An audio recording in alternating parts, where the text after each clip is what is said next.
So, hey, what the fuck is going on, everybody? Starting off in the car again today. What's going on?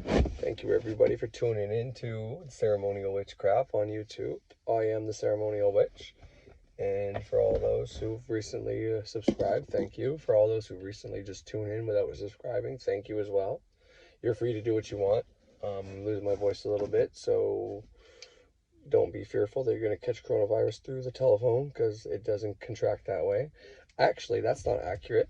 I think it contracts probably more through the telephone than it does through germs. And you can probably ask me, well, why is that? Why would you say that, Corey? That's just idiotic. Oh, yeah? Well, in all honesty, if your telephone is giving you fearful news that puts you in a state of fear, and you start breathing and activating your your sympathetic system, breathing system that activates the part of the nervous system that focuses on taking in oxygen and sending the blood to the hands and the feet, which means it's no longer in your immune system to fight off infection. And then you go out and you put on a mask as well because of the fearful news. Well, then you're at more risk of taking it. And even more importantly than that, there's something we call thought forms, or that's what I call them, egregores, servitors. Basically, it's something that you create or someone else has created, and you, if you think it's real, then you're adding power to it with your mind, because everybody has power. Everybody has their mind power, so to speak. Some have more than others. Some are better using it than others. Some have to do different things than others to activate it. But nonetheless, you have to, basically, you have to, when you think about, if you believe something is real and you're focusing on it, focusing on it, that's how you bring stuff into your life, by continuously focusing on the same thing. Whether you're doing affirmations to bring something good in, or you're tuning into CNN every day to see how many more people died, or what's going on in the States when it comes to the police, and what happened with that tragedy that happened with that young black man who passed away, or was murdered, I guess, so to speak, from, well, he was murdered, there's no doubt about that, by that film, that he was murdered. And that shouldn't happen. That's a travesty. And to his family, I send my condolences, and to anybody who knows him and is grieving that loss. And shit like that shouldn't happen. That's, if a man is handcuffed behind his back and he's face down on the ground, which I've been in that position before, it's fucking hard to get up. And you have your hands behind your back and you are face down, and there's nothing there to prop yourself up onto. If you can get your upper body propped up a little bit, then you can get your knees underneath you. But without getting that upper body propped up, it's very hard to get your knees up. Some people can do a sort of jump, so to speak, out of that position. Generally, you have to go onto your back first. But once again, there's no need, if someone is handcuffed behind their back and face down, there's no need to have your knee on his head. Now, I didn't watch the film because I don't watch stuff like that, period. Whether it's true or not, there's no point in me seeing a man be killed. And be careful, all those who are watching something like that over and over again. But from my wife, she said, I thought it was just 3 cops watching the one cop do this. But I guess she said no, they were all holding down a part of the body. And, the cop was saying, well, you're talking just fine, therefore you're breathing, which, that's regardless. There's no need for stuff like that. But anyways, if you're tuning in to CNN to see how much the world is going to shit, or the world sucks, or coronavirus, how many people it's taken today, or maybe you're even hoping coronavirus gets worse so you can stay at home longer and keep getting, here in Canada, it's called the CERB benefit, CERB, CERB, CERB. If you just want to keep collecting that, then, by all means do it. But if you want to stay home and collect CERB, I would say put your thought and emotion into something else that allows you to stay home.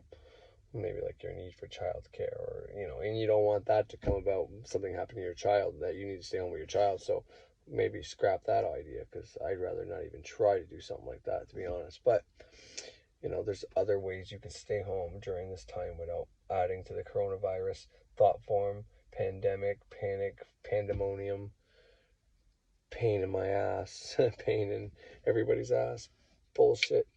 out there. But this is what I meant by the phone is, you can catch stuff through the phone more than you can catch it through germs, because what you see on the phone is what can form your perception. And when someone forms your perception, when someone tells you, hey, this is the world outside of your town right now, this is happening everywhere, well, then your mind adds to that picture of the world, and therefore your mind is helping sculpt that. So I rather keep my mind out of that equation altogether. And if I'm going to put my mind in that equation, unfortunately, if I do, it's going to be skewed by my beliefs of how the world should be. Once again, this is one of the reasons I think the media does try to control our views, so they can control the narrative, or whoever wants them to control the narrative puts them responsible and tells them what to do if you believe such things.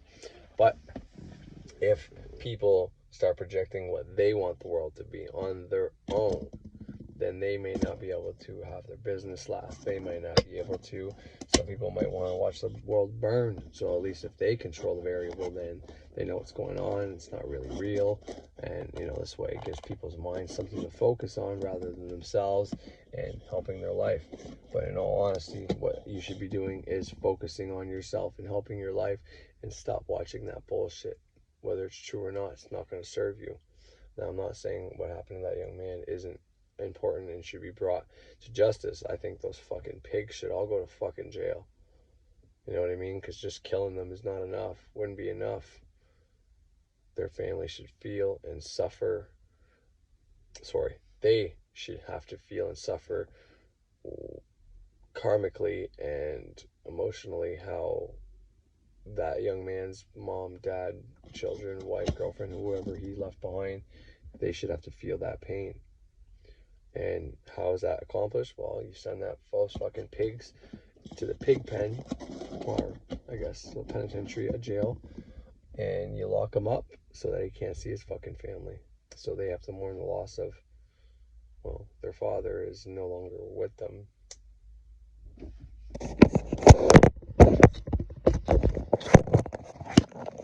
Sorry about that. I'm parked at Winners right now, in front of PetSmart and Moore's. I'm waiting for my wife. She came here at 10 a.m. Well, we both did, to see if there was a lineup, and there was nobody standing outside at 10 a.m. Actually, that's not accurate. There's one woman and one child. And my God, if gentlemen out there that are single and can act on, fucking single women, I guess. If you want to go somewhere to meet women right now, your lineups outside your stores are your best bet. Now, there's one thing you can always do when shit gets shitty, is you can try to find the positive in shit like this. So it's not a secret that dating online is not always great, but it does work for some people. In fact, some people are going to have to date online, or sometimes it's in their chart, or you can meet. Alright, I don't know what the fuck's going on. My camera keeps fucking up on me. But anyways, so so I got dating online. However, I've never done it. I met my wife at a party when I wasn't supposed to. I was doing weekends, or about to start weekends at the time. No, I was doing weekends at the time. I just finished doing a couple months straight and getting in trouble for smuggling and a bunch of other host of dumb shit that I did, DUI and all that. So I wasn't in a great place. I just got out of a 6-year relationship with my fiance at the time, girl I was getting engaged to, who had cheated on me once, and I caught her and I took her back. And then when I went to jail, she ended up hooking up with that guy and decided to leave me for that guy while I was in jail, and tried to sell my dogs. So my parents took them, and then I kicked her out, obviously, while she went and lived with that guy. And then it was pretty dark. So I went to my buddy Matt's house, which I always did, the weekend before.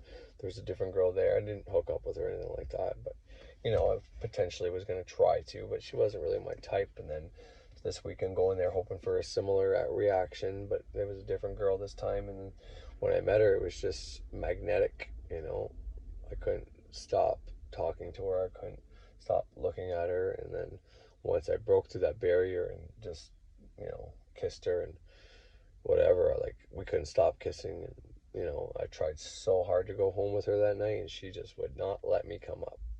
You know, she straight up told me, you know, I got a mom, I got 2 boys, and you know, this is, we both, she was just got out of a relationship with another guy, well, not the baby daddy of her 2 boys, but she was in a serious relationship, and she was kind of like being used as a side piece, but he kept promising to leave her and pretending to leave her, saying that they were done, but yet lying to her, so she wasn't ready to believe in men or be with a man. And you know, after a month of communication, talking, hanging out, you know, I asked her out and we started dating, and then probably about a week after that she put out.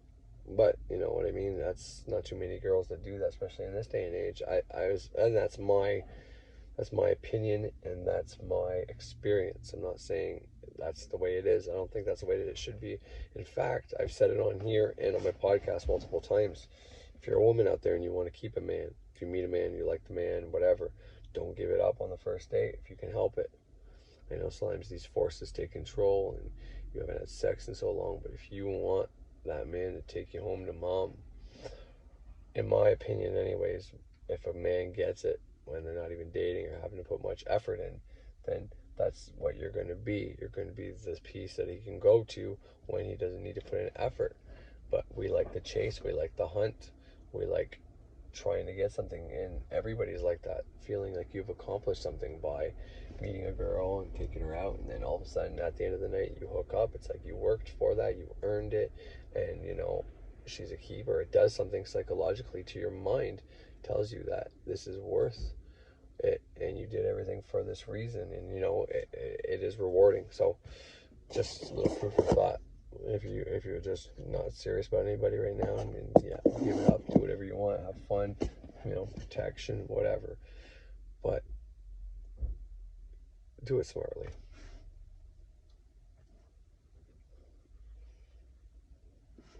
Sorry about that.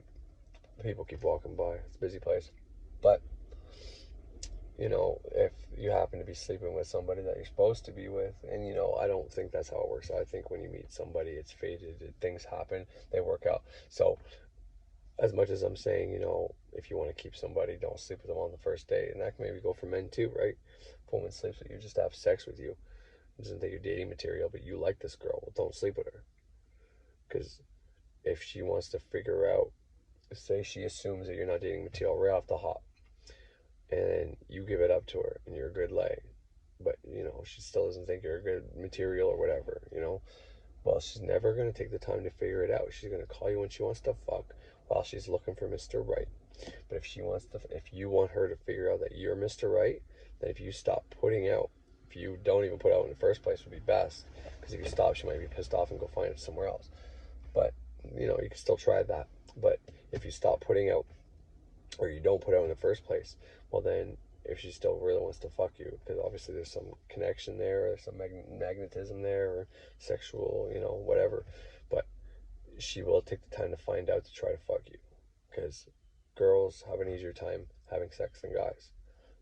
And especially if a girl is pretty or she gets it enough or whatever the case is, or she doesn't have a hard time, let's say, having sex. Most women don't. It doesn't matter what their size or look, you know, there's always a man out there that has a type and whatever, you know.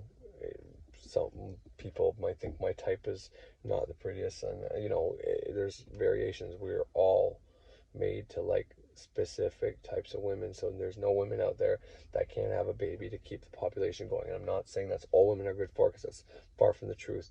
I've said it many times that women are the more dominant species, the stronger gender, the better gender, and without women we'd be fucked, us men and society and everything. And this is probably part of the reason that, you know, Christianity demonizes the woman and blames everything on Eve, and you know, and in all honesty, it's basically because the man's projecting that on to Eve. Because, you know, and there's other aspects of it too. Like you could say, well, how come women are allowed to be priests? Well, because we don't. If women start taking a vow of you know, to not have sex, it'd be chaste, celibacy. They think about it to be celibate. Well, then that's a couple babies we're not going to have. And if too many women do that, you know, the Gnostics there were some really hardcore Gnostics back in the day. I mean, this is just in public record. I think it's in some of the Roman records, because the Romans kept track of all the different religions that were going on. And these hardcore Gnostics didn't believe on having kids, because they truly believed in the whole sin thing. You were born into sin, and as soon as you're born, if you bring a child that is pure into this evil world, they will be tainted by that malevolence. So you're taking something pure, the light from the source, and you're making it unpure. So people didn't believe in procreating. And if they did, then they had to change their religion or whatever, or they taught their kids not to do it, accident, whatever the case is. Obviously, they had a hard time not procreating back then without contraceptive and manipulating of the woman's menstrual cycle and all that. But the point is, those people died out. What happens when everybody of the same religion doesn't believe in making babies? Well, they're the last of their religion. When the last of them dies, they die. Now, obviously, some of their views transformed or went to other people, and then got caught up in agnostics and Gnostics and Christianity and Catholicism and all these different sectors. But the point is that maybe that a lot of people like to say, well, that's the reason we don't allow women to be priests. But I think it's more like they're trying to hold women down because they know they're more powerful. They know if women, the way women can handle negative emotion and depression the right way. You know what I mean? Because, yeah, there's some women that get depressed pretty bad, and there are women that commit suicide, but there's more men that commit suicide, and we can't handle depression the way women can handle depression. And it's because they're made for it, because of the whole, they have no choice, but they are the gender that has babies. And because they have the babies, because they're almost guaranteed to be there with the baby, whereas the father is not so guaranteed, as we can tell in this day and age. The father, I don't know what the number is, probably somewhere between 60 and 70%. Fuck off. It might even be higher than that. I don't know. But fuck off on their wife, their kid, whatever, because they're pussies, because they can't deal with that depression, because they think it's such a bad thing to have fucking kids. Well, I got news for you. I got 4 fucking kids. 2 of them are step, 2 of them are biological. And those 4 little fuckers are my 4 little blessings. Lottery tickets. They're fucking 4 little pieces of me, even though the 2 are directly from me. I pass on knowledge, I pass on wisdom, I pass on athletic ability, I pass on the ability to everything from how to pick up chicks, how to fucking do math, to fucking anything, build stuff, do art, whatever I know how, I pass it on to them. So there's a piece of me in them, and they have been with me since the age of 4 and 2. Owen was 3. Well, he was 2 actually for a few months, but anyways, point is, I've been in their life for a long time, and even though their dad may have known them since birth, he's only seen them every second weekend. From Owen was about 2. I don't know. Anyways, him and my wife weren't together all that much with both those kids. So even if Noelle was with them for the 2 years of Owen's life and the 4 years of Austin's life, right up until I met her, which isn't the case because she had another boyfriend, like I said, between there. And before that, she left Noelle a bunch of times for long periods of time because he was always suicidal and doing stupid shit. So, but that would only be a total of 6 years between the 2 of them that he's known them. 2 for Owen, 4 for Austin. Whereas I'd known them each now. Austin turns 15 in July. Owen just turned 12. So from 4 to 15 is 11. And from fucking 2 to 12 is 10. So I've known them for a combined of 21 years, non-fucking stop. Except for when they go for a sleepover, or the few times when they used to go to their father's every second weekend. And he hasn't even done that consistently.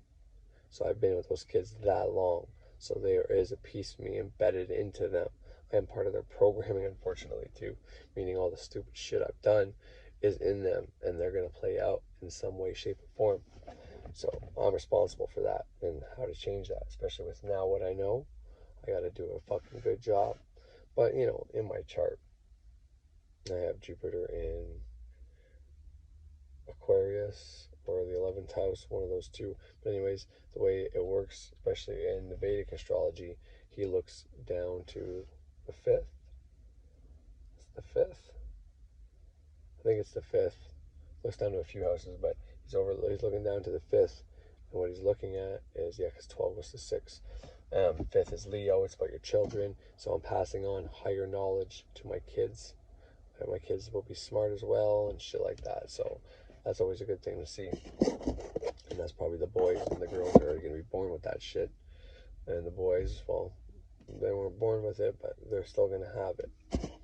So anyways, but all that's to say is, in this day and age of lineups and segregation and, you know, isolation and separation and, you know, social distancing and all that shit, outside at Winners, I haven't seen so many fucking pretty girls to fucking lineup, like, ever. Whether it's the hospital, the DMV, wherever, even the bar. There hasn't been this many. I mean, they're all sober, of sound mind, not trashy, not just trying to hook up, not trying to make anybody jealous, not trying to do anything. They're just waiting to go in the store. So for you single men out there that want to pick up, go to your fucking nearest, if you're in Canada anyways. I don't know if the States has Winners. I'm pretty sure they do, but I'm not sure.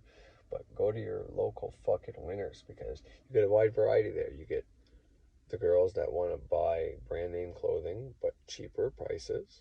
Because if you can go to a really high end store and find really pretty girls there too, but you know, you might get the ones that are looking for a sugar daddy, and that's maybe what they do. And I'm just saying, for honest people that want to find a mate, you know, if you're like, well, I don't want to go to the bar and try to hook up, and then I don't want to date online, well, there's your positive in this negative situation, man. This lineup is packed with good looking fucking women, all shapes and sizes. I'm telling you. And they just keep coming. My wife was in that lineup at first, and there was like, you know, 20 people in the line. 19 of them were women. 17 of them were probably good looking. You know, and not to be rude to the other two, I mean, they were just older, but they were still like in good shape for their age. Like gray hair, but like tight pants on, and they worked for what they got. The show what their mama gave them, or their grandmama, or whatever. Anyways, I don't know why I'm talking about this, but all that was just to say that, you know, there's always a good thing in every bad fucking thing. And for any single people out there that don't want to date online, or it's too hard, it's dangerous, and can't go to a bar now, well, here's your outlet, bud. You go to fucking stores like this. You're waiting in line outside. What do? Let's say it's cold. You fucking, you know, go get an umbrella and bring the sanitizer. Sanitize off. Here, you want my umbrella? Want to use it? You know, because you can't really give your jacket because of the germs and shit. Point is, you do something, you spark up a conversation, you do something nice, you offer something, not in a creepy way, you know, but offer to share it, or, you know, it doesn't matter. You know, ask if they're cold. Would you like to sit in my car? I won't go in with you. I have sanitizer, you know, whatever you want to do. I can pop my trunk. You can go underneath it for a roof because it's raining. You know, it's going to be hard in this day and age, so maybe feel them out, talk to them first. If they're not as open-minded as you and they believe in this scariness, well, this is where polarity comes in. I don't want you to trick them, but if you see they're polarized against coronavirus and they are scared of it, well, then you play on that. You talk about that. And then maybe you just every once in a while say, you know, but for as scary as this is, I maybe think the media might be blowing it a little bit out of proportion. And most people will admit that. Even the most hardcore people that are scared of this virus that I meet will admit that the media is blowing this out of proportion, has blown it out of proportion, because the numbers don't lie. The fact that we are still going up in percentages, and the ratio from babies born to people dying is still on its annual trend. It hasn't ever changed. It hasn't ever dropped. It hasn't ever decreased. It's always been stable, and it's even at times been more than the percentage from last year's in the ratio. You got to take into account every year we grow in population, so the numbers are always higher right off the hop, but it's not necessarily exact because it's higher. You have to go to how many babies are being born versus how many people are being dead, and then you get the right number. And it's always been exactly on, if not higher than before. So this thing isn't killing any more people than any other year.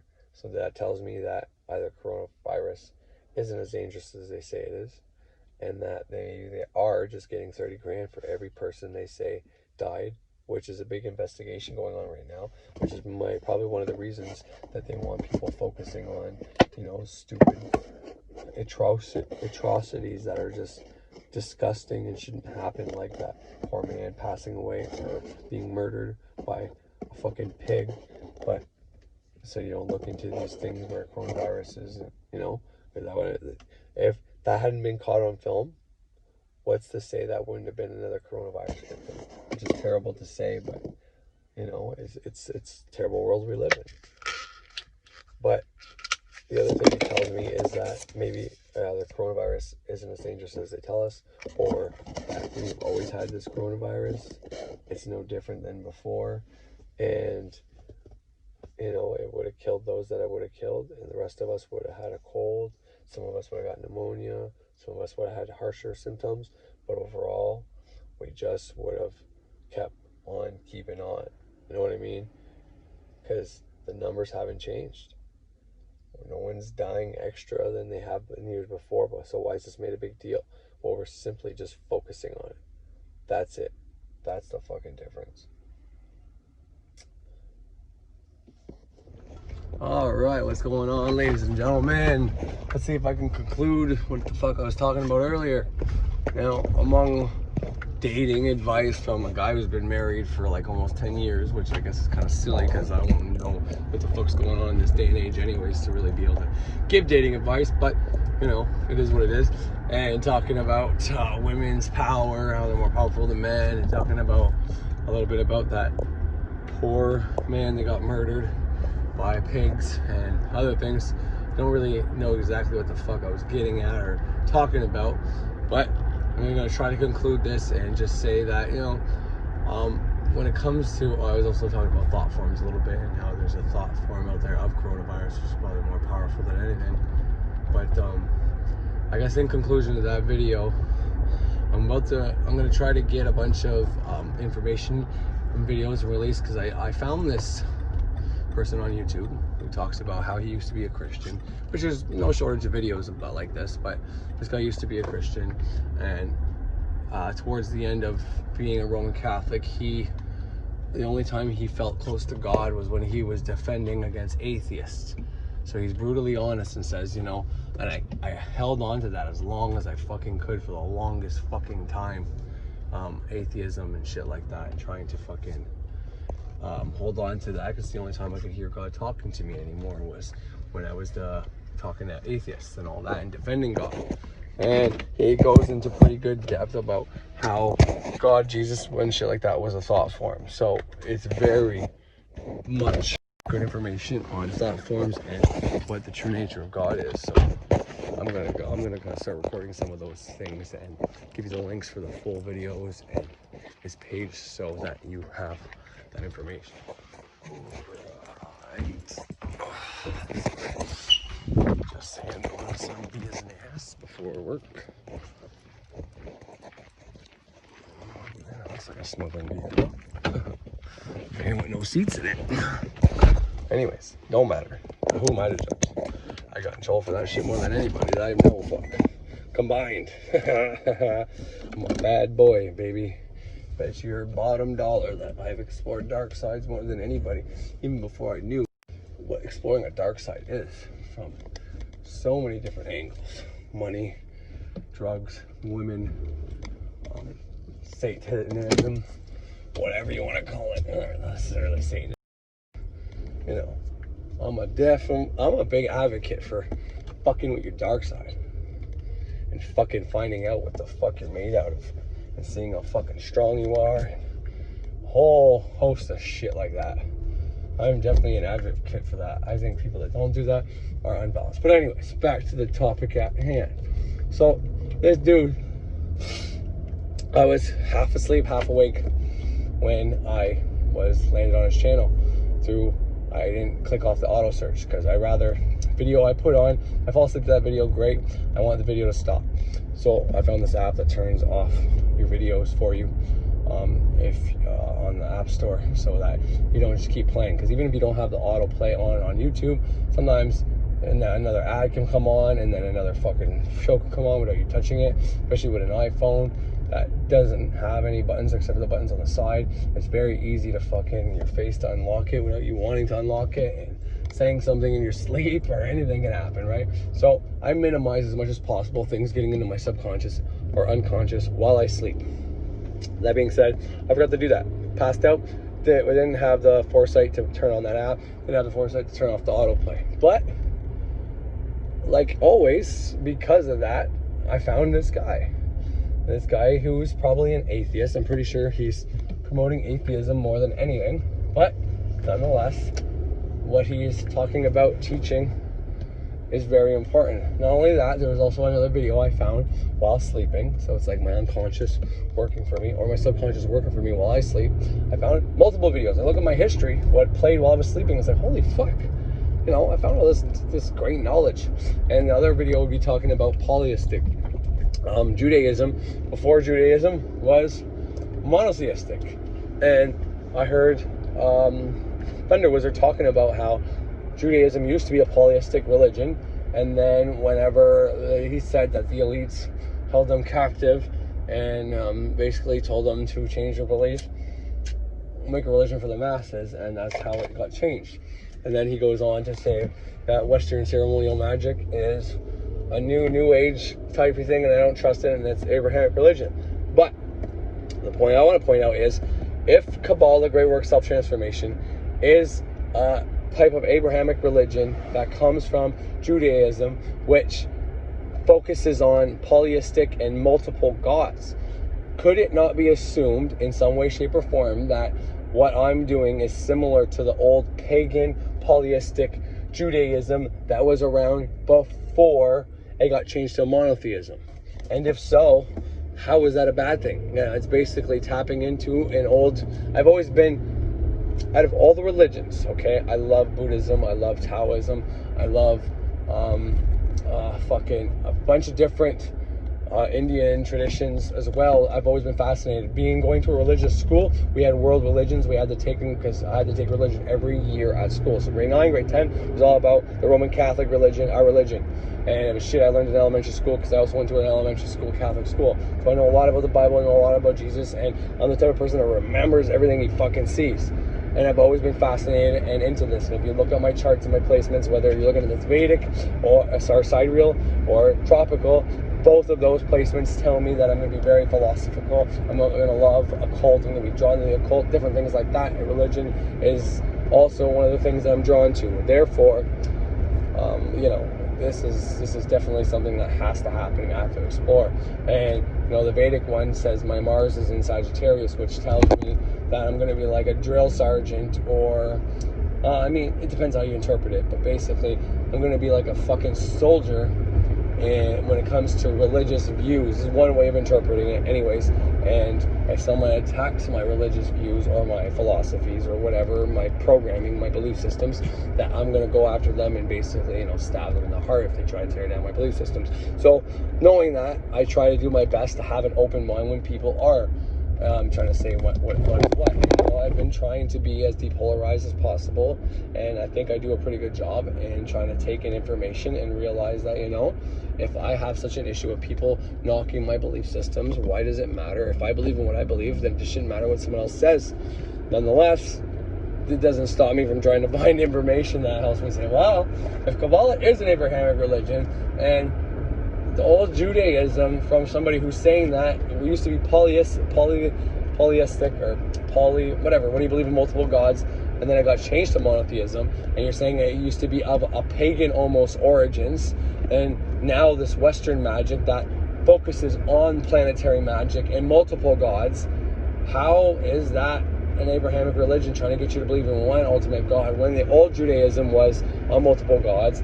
And this new version of, if you want to call it Judaism, whatever, is focusing on the multiple energies, chakras, whatever within you. And like, you can say, well, that's not what ceremonial magic basically is. Maybe it is more monotheistic, but not my version, not what I fucking do. And even if ultimately it leads me there, I ain't going there. I believe in multiple gods, and at the end, I believe in myself being the fucking being I need to believe in, and using these energies that are within everybody to get to what I need to get and learn from. Because these energies have been within everybody, whether it's my ancestors, whether it's gurus, whether it's teachers, whether it's just my mom and dad right now that are still alive. They've been in everybody, so I can call in these energies to get information that I need to focus and transform my life for the better. So That's what I do in my magical tradition that I'm crafting myself, but taking from other traditions to, fuel my transformation and move it forward. Because, sometimes you can be very intuitive and get answers from your own subconscious and your own energies, but you're gonna have days where you're gonna get stuck. You're gonna have days where you're not gonna be able to do what you thought was gonna happen. You're gonna have times your own programming is gonna get in the way, and sometimes it's good to draw on other outside influences to help you get past those roadblocks or whatever. And that's what I do. But what I was trying to say before is I've always been called to Judaism. I've always been drawn to Judaism in some way, shape, or form, so for me to go to Kabbalism and magic and shit like that, it's not a big stretch, and it definitely works with my programming. So all I have to say is I found 2 great videos while I'm sleeping, and you're going to hear about them, probably not with this video, but with my next 2 videos, and maybe even a podcast if I can get my app going well. So anyways, I hope you enjoyed all the shit I put out here today, and I hope you have a great fucking day and night. Have a good one.